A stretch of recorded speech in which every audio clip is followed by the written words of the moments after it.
거룩한 의식과 무더운 날씨.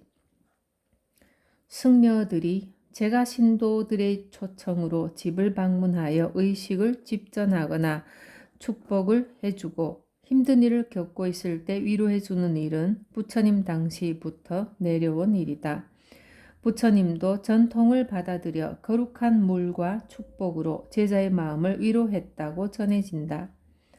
대다수 태국 승려들은 수행에 정진하는 대신 교리 연구와 의식에 치우친 생활을 하고 있었다. 아잔차 스님은 평소 이런 의식들에 대해 팔정도를 걷다가 즐기는 오락거리라며 익살스럽게 비꼬았지만 도움이 된다고 판단될 때는 직접 의식을 치르기도 했다. 몹시 무덥던 어느 날 오후, 제가 신도들이 설법과 축복 의식을 베풀어 달라며 아잔차 스님을 읍내로 초청했다. 예비 염송과 법문을 마친 뒤 아잔차 스님은 동행한 8승려와 한 줄로 늘어서서 녹그릇에 담긴 물에서부터 명상하는 자세의 큰 불상까지 연결된 실을 함께 손에 쥐고 염송을 하기 시작했다. 촛불을 켜고 향을 피우는 것으로 물에 관한 염송 의식이 다 끝나자 스님은 자리에서 일어나 야자수 잎에 물을 묻혀 집안에 뿌린 뒤 법문을 들으러 온 신도들에게도 뿌려주며 축복해 주었다. 그곳에 함께 갔던 젊은 서양인 승려는 찌는 듯한 더위에 점점 참을성을 잃어갔고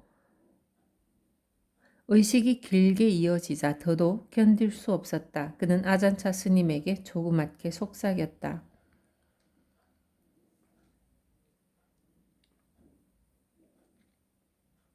스님은 왜 수행과 상관없는 이런 쓸데없는 의식을 치르시나요? 스님도 조그맣게 속삭였다. 오늘은 날씨가 더워서 모두들 시원한 샤워를 원하기 때문이라네. 무엇이 진정한 신통력인가? 왓바퐁 주변의 마을 사람들과 일부 제자들 사이에서는 아잔차 스님의 신통력에 얽힌 일화들이 많이 회자된다. 아잔차 스님이 동시에 여러 곳에서 나타날 수 있다고 말하는 사람도 있고 엉뚱한 곳에서 스님을 보았다고 주장하는 사람도 있다.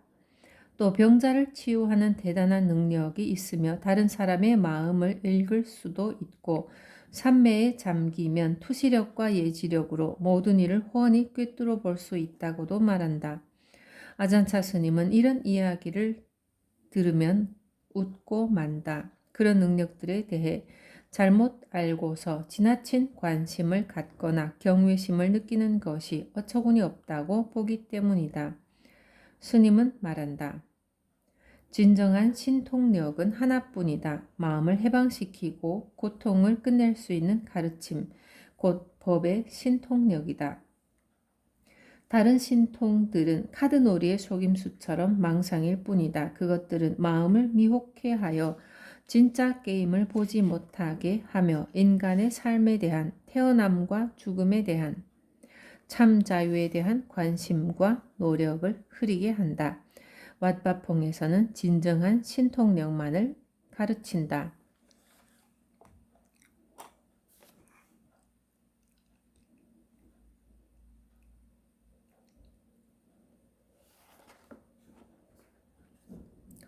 승려들에게 이렇게 말한 적도 있다. 물론 삼매에 이른 사람은 그 힘을 다른 목적으로 쓸 수도 있다. 초능력을 개발하거나 거룩한 물, 축복, 부적, 주문을 만드는 데 사용할 수 있는 것이다. 이런 경지에 이르면 그렇게 할 수 있다.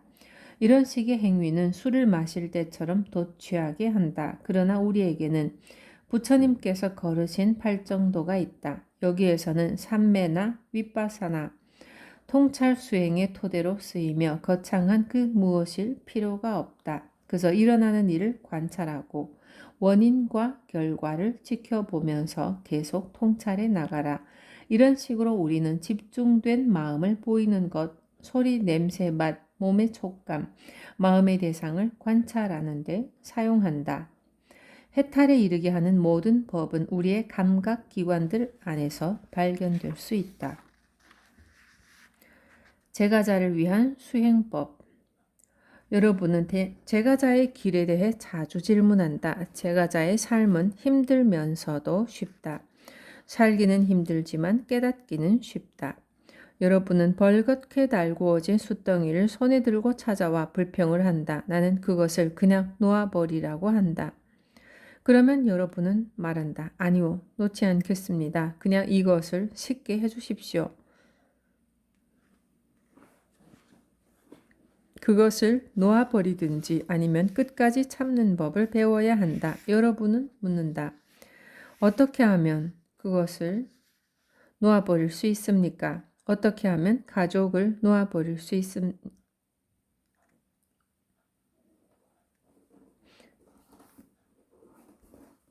어떻게 하면 가족을 놓아버릴 수 있는가? 마음 속에서 놓아야 한다. 내면의 집착을 놓아야 한다. 여러분은 알을 낳은 새와 같다. 알이 부화될 때까지 품고 앉을 책임이 있는 것이다. 그렇지 않으면 알들은 썩어버릴 것이다. 여러분은 가족이 자기를 인정해주고 자기가 왜 그런 식으로 행동하는지 이해해 주기를 바라지만 그들은 그렇게 하지 않을 수도 있다. 여러분을 감싸주지도 않고 여러분에게 마음의 문을 닫을지도 모른다. 아버지의 도둑질을 용인하지 않는 아버지의 도둑질을 용인하지 않는 아버지의 도둑질을 용인하지 않는 아들을 나쁜 아들이라고 말할 수 있는가? 그저 최선을 다해 상황을 설명하고 정직하게 노력하고 그 뒤에는 놓아버려야 한다. 몸이 아파서 의사에게 갔는데 의사도 병을 치유할 수 없다면 그저 놓아버리는 것 말고 무엇을 할 수 있겠는가?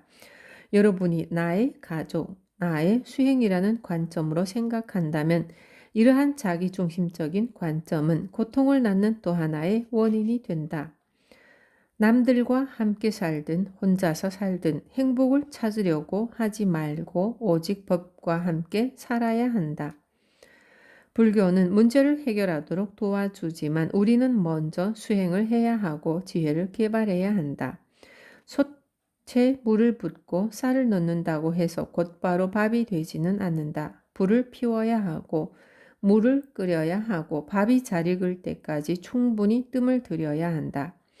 지혜가 자라나면 여러분의 문제들은 각자의 업을 참고하되 결국은 해결될 수 있다. 가족과의 관계를 제대로 이해하면 원인과 결과, 업에 대해 진정으로 배울 수 있으며 자신의 행위에 더욱 주의하게 된다.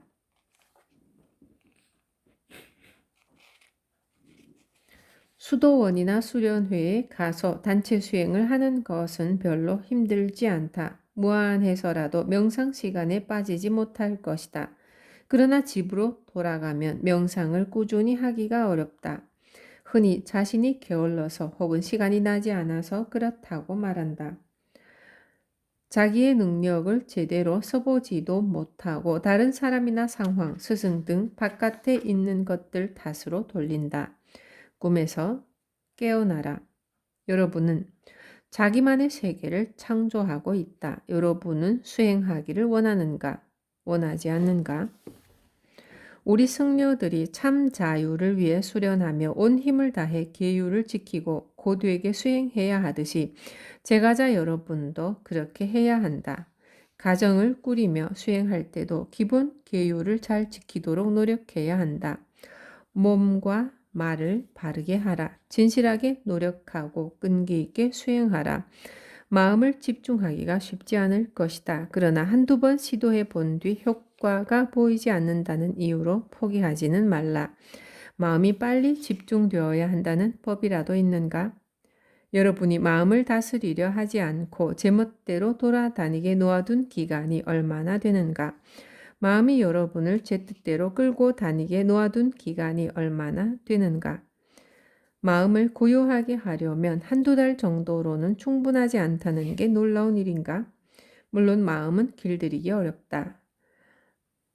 말이 고집을 피우며 주인의 명령을 듣지 않으면 한동안 먹이를 주지 말라. 그러면 말이 스스로 다가올 것이다. 주인에게 복종하기 시작하면 먹이를 조금 주어라. 우리 삶의 방식이 훌륭한 것은 마음이 길들여질 수 있다는 점 때문이다. 올바르게 노력하면 지혜로워질 수 있다. 제가자로 살면서 법을 수행하려면 세상 속에 있되 그 위에 머물러야 한다. 기본 5개로부터 시작하는 덕 수행은 매우 중요하며 거기에서 모든 선한 것들이 나온다. 덕은 마음에서 그릇됨을 없애고 괴로움과 동요의 원인을 없애는 데 기초가 된다. 덕을 확고히 하라. 그 뒤 기회가 닿는 대로 정식 명상을 하라. 명상이 잘 될 때도 있고 잘 되지 않을 때도 있을 것이다. 걱정하지 말고 계속해 나가라. 의심이 올라오면 마음속에서 일어나는 것들이 다 그러하듯 그 역시 일시적임을 깨달아야 한다. 명상을 계속해 나가면 집중이 이루어질 것이다. 집중을 이용하여 지혜를 개발하라. 감각기관이 대상과 접촉할 때 좋아함과 싫어함이 일어나는 것을 알아차리되 그것들에 집착하지 말라. 수행의 결과를 조급히 얻으려 하거나 빨리 향상되기를 바라지 말라. 아기는 기어다니지만 좀 더 잘하면 걷기를 배우고 나중에는 뛰어다닌다. 덕 안에 굳게 자리 잡고 꾸준하게 수행하라.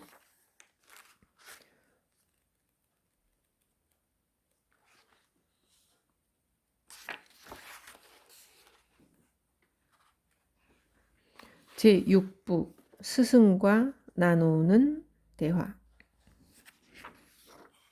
아잔차 스님에게 지도를 박는 방법 가운데 가장 즐거운 것은 스님의 오두막 마루에 앉아서 끊임없이 찾아오는 방문객이나 수도원 승려들의 질문에 스님이 답하는 말을 듣는 것이다. 이 수행법의 보편성을 엿볼 수 있는 것은 여기에서이다. 때로는 마을 농부들과 쌀 농사에 관한 얘기만 하다가 마치는 날도 있지만 대부분의 질문 내용을 보면 아시아인이나 서양인이나 별 차이가 없기 때문이다. 그들은 의심과 두려움, 마음을 가라앉히는 법, 덕행과 명상을 실천하는 데 따르는 어려움과 이를 극복할 수 있는 방법에 대해 묻는다. 지난 몇 년간 수백 명의 유럽인과 미국인들이 왓바퐁과 분원에서 수행하기 위해 태국의 시골 숲속으로 찾아왔다. 구도자와 여행자도 있었고 의사, 평화봉사단원, 젊은이와 노인도 있었다. 어떤 사람들은 출가하여 평생 승려로 살기 위해 찾아왔다. 다른 사람들은 잠시 머물며 수련한 뒤 서양으로 돌아가서 알아차림 수행법을 실천한다. 다음에 나오는 질문 가운데 일부는 1970년 우한거 동안 태국인과 서양인 승려들이 질문한 것들로서 살아있는 불교 스승들의 실린 질문과 답변 중에서 발췌했다. 나머지는 왓바퐁에서 찾아온 법사들과 서양인 제가자들이 질문한 것이다. 아자차 스님의 답변을 주의 깊게 들어보면 모두 한결같이 삶에 적용할 수 있는 수행법과 자유를 가리키고 있음을 알게 될 것이다. 그 하나하나는 해탈에 이르는 법의 씨앗을 담고 있으며 참된 통찰과 이해의 근원인 우리의 가슴과 마음으로 돌아가는 길을 가리키고 있다.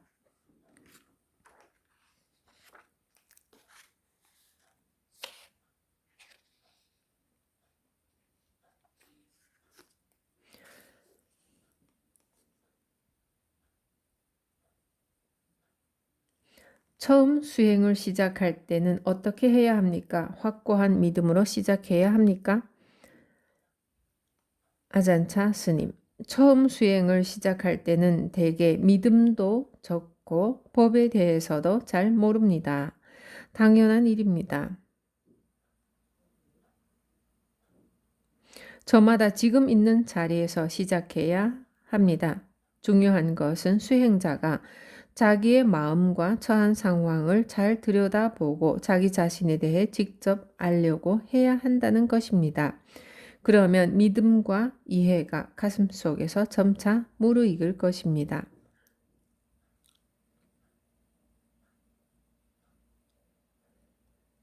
열심히 수행을 하는데도 늘 제자리인 것 같습니다. 아전차 스님, 수행을 하면서 어딘가에 도달하려고 애쓰지 마십시오. 자유로워지거나 깨닫고자 하는 욕망이 바로 그대를 자유롭지 못하게 가로막는 욕망입니다. 그대는 원하는 만큼 열심히 수행할 수 있습니다. 낮이고 밤이고 맹렬히 수행할 수 있습니다. 그러나 뭔가를 이루려는 욕망이 마음속에 남아있다면 평화를 찾지 못할 것입니다. 이 욕망의 에너지가 의심과 불안을 일으킬 것입니다. 아무리 오래, 아무리 열심히 노력해도 욕망에서는 지혜가 나오지 않습니다. 그저 놓아버리십시오. 마음과 몸을 늘 알아차리며 지켜보되 뭔가를 이루려고 하지는 마십시오. 그렇지 않으면 명상을 시작하여 마음이 가라앉을 때 곧 이제 첫 단계가 가까이 왔나? 대체 얼마나 가야 하지? 하고 생각할 것입니다. 그 순간 그대는 모든 것을 잃을 것입니다. 가장 좋은 길은 수행이 자연스럽게 나아가는 과정을 가만히 지켜보는 것입니다. 수행의 단계에 대한 관념을 버리고 지금 마음속에서 일어나는 일만을 똑바로 지켜보아야 합니다. 지켜보면 지켜볼수록 더 분명히 보게 될 것입니다. 완전히 주의를 기울일 수 있게 되면 자신이 어느 단계에 와 있는지 걱정할 필요가 없습니다. 그저 올바른 방향으로 계속 나아가십시오. 그러면 모든 것이 자연스럽게 펼쳐질 것입니다.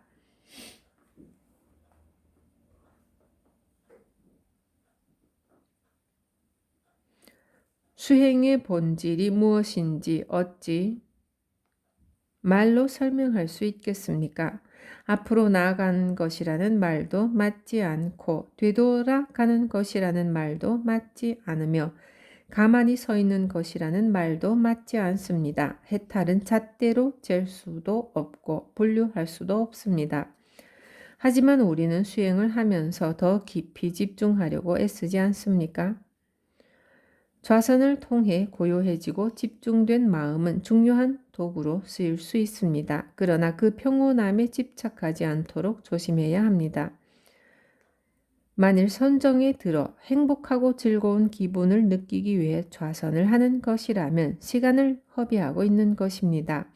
바른 수행이란 명상을 통해 마음을 고요히 집중시킨 뒤 그 집중을 이용하여 마음과 몸의 성질을 조사하는 것입니다.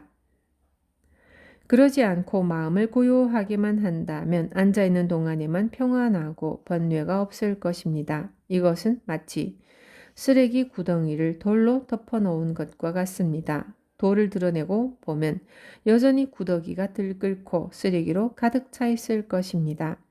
얼마나 오래 앉아 있느냐는 중요한 문제가 아닙니다. 집중된 마음을 잠시 희열을 누리는 데 쓰지 말고 마음과 몸의 성질을 깊이 통찰하는 데 써야 합니다. 그래야 진정으로 자유로워질 수 있습니다. 마음과 몸을 직접 조사하는 데는 생각을 사용할 필요가 없습니다. 조사에는 두 가지 수준이 있습니다. 첫째는 생각과 논증을 이용하는 것인데 이 경우에는 경험을 피상적으로 지각하는 수준에 머물 것입니다. 둘째는 고요하고 집중된 상태로 내면에 귀를 기울이는 것입니다. 마음이 집중되어 있고 고요할 때만 참된 지혜가 자연스럽게 올라올 수 있습니다. 처음의 지혜는 낮은 소리로 속삭이는 것 같고 땅 위로 막 움트는 연한 어린 싹과 같습니다. 이를 모르면 지혜를 거창한 것으로 여기고서 그 싹을 밟아 뭉갤 수도 있습니다. 그러니 그대가 고요한 가운데 지혜를 느낀다면 그 공간에서 몸과 마음의 진행 과정이 본래 어떤 성질을 갖고 있는지 알아차리기 시작할 것입니다. 바로 이 알미, 그대로 하여금 변화에 대해, 비어있음에 대해, 몸과 마음의 자아 없음에 대해 깨닫도록 인도합니다. 우리가 아무것도 구하지 않는다면 법은 무엇입니까? 그대가 어디를 보든 그곳에 법이 있습니다. 건물을 짓는 것, 길을 걷는 것, 화장실에서 볼일을 보는 것, 또는 여기 명상실에 앉아 있는 것, 이 모든 것이 법입니다. 바른 눈으로 보면 세상에 법 아닌 것은 아무것도 없습니다. 그러나 바르게 이해해야 합니다. 행복과 불행, 즐거움과 고통은 늘 우리와 함께 있습니다. 그대가 이 성질을 이해하면 부처와 법은 바로 그 자리에 있습니다. 분명히 볼 수 있으면 순간순간 경험하는 것이 모두 법이지만 사람들은 흔히 맹목적으로 반응합니다. 기분 좋게 하는 것에 대해서는 야, 정말 좋다. 이것을 더 원해. 라고 하고 기분 나쁘게 하는 것에 대해서는 가버려. 싫어. 이것을 더 원하지 않아. 라고 합니다. 그러는 대신 경험 하나하나의 성질에 대해 가장 단순하게 완전히 열린다면 그대는 부처와 하나가 될 것입니다. 바르게 이해하기만 한다면 모든 것은 아주 단순하고 명백합니다. 즐거운 일들이 생겨도 그것이 비어 있음을 아십시오. 불쾌한 일들이 생겨도 그것이 자기가 아니며 자신의 것이 아님을 아십시오. 그것들은 다 지나갑니다. 현상들을 자신으로 여기지 않고 자기를 주인으로 보지 않으면 마음이 균형 잡힙니다. 이러한 균형이 바로 해탈로 인도하는 부처님의 바른 길이며 바른 가르침입니다. 종종 사람들은 나도 이런 경지 아니 저런 경지의 삼매에 이를 수 있을까 혹은 나는 어떤 신통력을 개발할 수 있을까 라며 들뜨는 경우가 많습니다. 그들은 부처님의 가르침을 완전히 건너뛴 채 아무 쓸모없는 세계로 가버립니다. 기꺼이 보려고만 한다면 그대 앞에 있는 가장 사소한 것에서부터 부처를 볼 수 있습니다. 어느 것에도 집착하지 않아야 마음이 균형 잡힐 수 있습니다.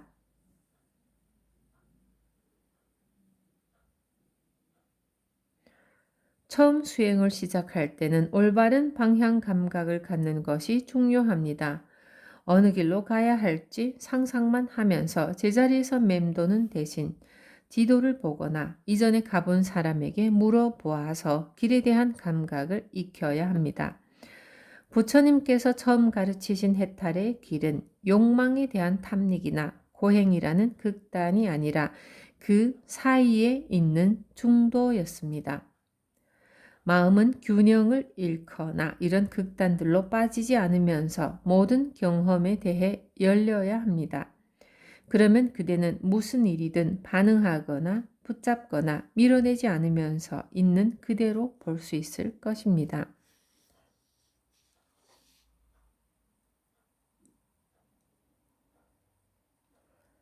이러한 균형을 이해하면 길은 분명해집니다. 바른 이해가 자라면 즐거운 일이 와도 그것들이 지속되지 않으며 비어 있으며 안심하게 해주지 못한다는 것을 깨달을 것입니다. 기분 좋지 않은 일들이 와도 아무런 문제를 일으키지 못할 것입니다. 왜냐하면 그대는 그 역시 지속되지 않으며 비어 있음을 볼 것이기 때문입니다. 팔정도를 따라 계속 가다 보면 세상에 있는 그 무엇도 본질적인 가치가 없다는 것을 알게 될 것입니다. 아무것도 붙잡을 게 없습니다. 모두가 썩어가는 바나나 껍질이나 코코넛 껍데기와 같습니다. 쓸모도 없고 흥미롭지도 않습니다.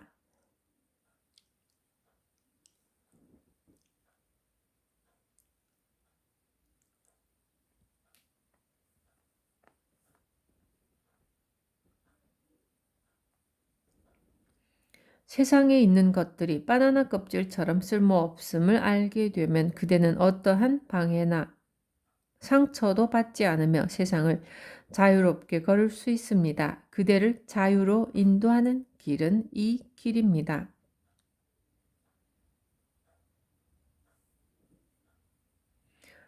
스님께서는 제자들에게 장기간 묵언을 하면서 용맹정진하기를 권하십니까? 아잔차 스님, 대부분 개인이 결정할 문제입니다. 북적대는 시장에 있든 외딴 곳에서 혼자 있든 어떤 상황에서도 수행하는 법을 배워야 합니다. 다만 처음 시작할 때는 조용한 곳이 좋을 겁니다. 우리가 숲에서 생활하는 이유 가운데 하나가 그것입니다. 처음에는 천천히 움직이면서 알아차리는 훈련을 시작합니다. 어느 정도 계속하면 어떤 상황에서도 알아차리는 법을 배울 수 있습니다.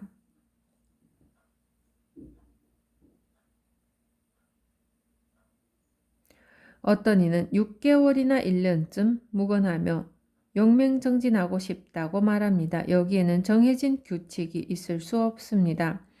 각자 결심할 문제입니다.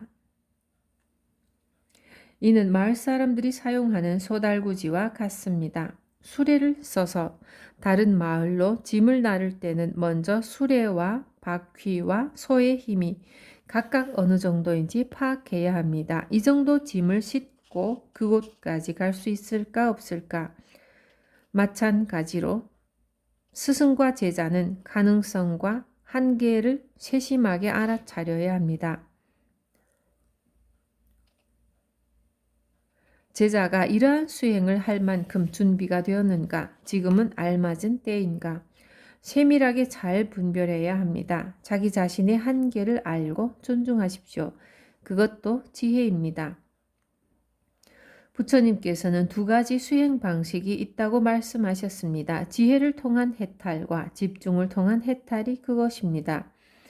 지혜로 해탈에 이르는 사람은 법을 듣자마자 깨닫기 시작합니다. 그들은 모든 가르침의 핵심이 다 놓으라는 것, 있는 그대로 놓아두라는 것임을 알기에 많은 노력이나 집중 수행이 없이도 자연스럽게 놓아버리기 시작합니다. 이러한 단순한 수행을 통해서 마침내 놓아버림도 없고 붙들 사람도 없는 자아 너머의 그곳으로 갈 수 있습니다. 반면 다른 사람들은 각자의 배경에 따라 정도의 차이가 있지만 훨씬 더 많은 집중 수행을 해야 합니다.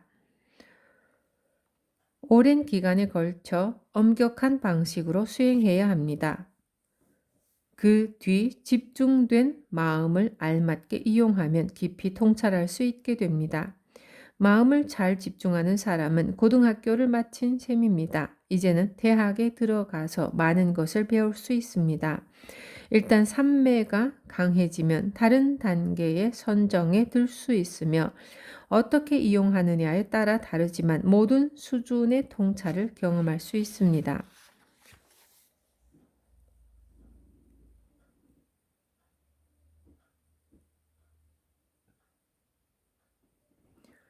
지혜를 통한 해탈이든 집중을 통한 해탈이든 결국은 같은 자유에 이르게 됩니다. 수행의 방편이 무엇이든 집착 없이 잘 쓰기만 하면 해탈에 이를 수 있습니다. 계율도 마찬가지입니다. 제가자를 위한 5가지 계율이든 사마승을 위한 10가지 계율이든 비구를 위한 227가지 계율이든 같은 방식으로 쓸 수 있습니다. 알아차림과 내맡김을 훈련하는 것이기에 그 쓰임새는 무한합니다. 예컨대 정직하라는 계율 하나만을 갈고 닦으며 외부 행위와 내면을 통찰하다 보면 그 쓰임새에 한계가 없다는 것을 알게 될 것입니다. 이것으로도 자유로워질 수 있으며 다른 방편들도 마찬가지입니다. 별도로 자비 명상을 하는 것도 도움이 되는지요. 자비경을 반복하여 염송하는 것은 도움이 되지만 그것은 기초적인 수행입니다. 마음을 잘 들여다보며 불교 수행의 핵심을 실천해 나가면 참사랑이 드러납니다. 자신과 남을 다 놓아버릴 때 깊고 자연스럽게 발전하며 그러면 모든 존재가 행복하기를, 모든 존재가 고통받지 않기를 이라는 문구를 반복하여 염송하는 것이 어린아이의 놀이로 보일 것입니다. 법을 공부하려면 어디로 가야 합니까? 만일 그대가 진정으로 법을 찾고자 한다면 법은 숲이나 산, 동굴에 있지 않음을 알게 될 것입니다. 법은 마음 속에 있습니다. 법의 언어는 영어나 타이어, 산스크리트가 아닙니다. 법의 언어는 따로 있습니다. 그것은 체험이라는 언어로서 모든 사람에게 동일합니다. 관념과 체험은 크게 다릅니다. 뜨거운 물에 손가락을 집어넣으면 누구나 똑같은 체험을 하지만 말로 표현하면 언어에 따라서 다 다릅니다. 마찬가지로 마음을 깊이 들여다보는 사람들은 국적이나 문화나 언어가 달라도 같은 체험을 할 것입니다. 마음속에서 법을 맛본 사람은 다른 사람과 하나가 될 것입니다. 대가족의 일원이 되듯이. 불교는 다른 종교들과 많이 다른가요? 모든 것을 있는 그대로 분명하고 정직하게 볼 때 진정 행복할 수 있습니다. 참된 종교가 할 일은 사람들을 이 행복으로 인도하는 것이며 불교도 마찬가지입니다. 어떤 종교, 어떤 방법, 어떤 수행이든 이렇게만 한다면 그것을 불교라고 불러도 좋습니다. 크리스마스는 기독교의 중요한 명절입니다. 작년에 몇몇 서양인 승려들이 크리스마스를 기념하여 서로 축하하고 선물을 나누기로 했습니다. 그러자 여러 제자들은 불자를 계로받은 사람이 어떻게 크리스마스를 축하할 수 있습니까? 이날은 기독교의 명절이 아닙니까? 라며 내게 이의를 제기했습니다. 나는 그날 법문을 하면서 세상 사람들이 어찌하여 근본적으로 다 같은지를 얘기를 했습니다. 유럽인이니 미국인이니 태국인이니 하는 말들은 그 사람이 어디에서 태어났고 머리 색깔이 어떻다는 것을 가리킬 뿐입니다. 그러나 사람들의 몸과 마음은 기본적으로 같습니다. 모두가 사람이라는 종족에 속해 있으며 똑같이 태어나고 늙고 죽습니다. 이 점을 이해하면 겉모양의 차이는 사소해집니다. 마찬가지로 사람들이 크리스마스를 맞이하여 남에게 선하고 친절하고 도움이 되는 행위를 한다면 뭐라고 이름을 붙이든 그날은 소중하고 아름다운 날입니다. 그래서 나는 마을 사람들에게 말했습니다. 오늘은 크리스부타마스라고 부릅시다. 누구든지 바르게 실천하는 사람은 기독 불교를 실천하고 있는 셈이며 다 좋은 일이니까요. 이런 식으로 가르치는 까닭은 잡다한 관념들에 집착하지 않고서 지금 일어나는 일을 똑바로 자연스럽게 보도록 하기 위함입니다. 진실을 보도록 선을 행하도록 감화시킨다면 다 바른 수행입니다. 그것을 뭐라고 부르든 상관없습니다.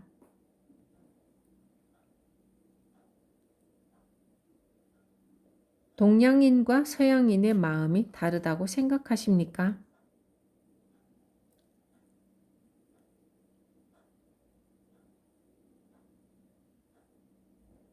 기본적으로 차이는 없습니다. 겉보기에 관습이다 언어가 달라 보이지만 모든 사람은 같은 성질의 마음을 갖고 있습니다.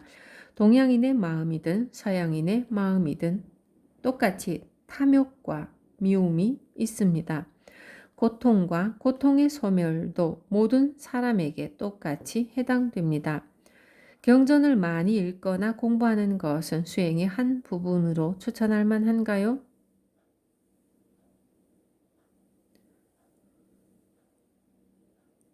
부처님의 법은 책 속에 있지 않습니다. 부처님의 말씀을 진정 스스로 알고 싶다면 책을 붙잡고 애쓸 필요가 없습니다.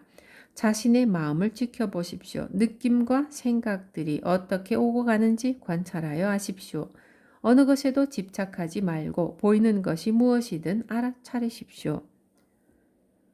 이것이 부처님의 진리로 가는 길입니다. 자연스러우십시오. 세상에 살면서 하는 일이 다 수행의 기회입니다.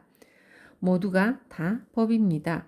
허드렛 일을 할 때도 알아차리십시오. 타구를 비우거나 변기를 청소할 때도 남을 위해 일한다고 여기지 마십시오. 타구를 비우는 행위 속에 법이 있습니다. 수행은 가부좌를 틀고 앉아 조용히 앉아 있는 것만이 아닙니다. 여러분 가운데 명상할 시간이 부족하다고 불평하는 사람들이 있습니다. 숨 쉴 시간은 충분합니까? 여러분이 할 명상은 이것입니다. 알아차림, 자연스러움, 무슨 일을 하고 있든지. 여기에서는 왜 지도 스님과 매일 면담을 하지 않습니까? 질문할 것이 있으면 언제든지 와서 물어보십시오. 하지만 여기에서는 매일 면담을 정해놓고 하지는 않습니다. 내가 사소한 질문까지 일일이 답해주면 여러분은 마음속에서 일어나는 의심의 진행 과정을 알아차리지 못할 것입니다. 자신을 조사하고 자신과 면담하는 법을 배우는 것이 중요합니다. 며칠마다 있는 법문을 잘 듣고서 이 가르침을 자신의 수행과 비교해 보십시오.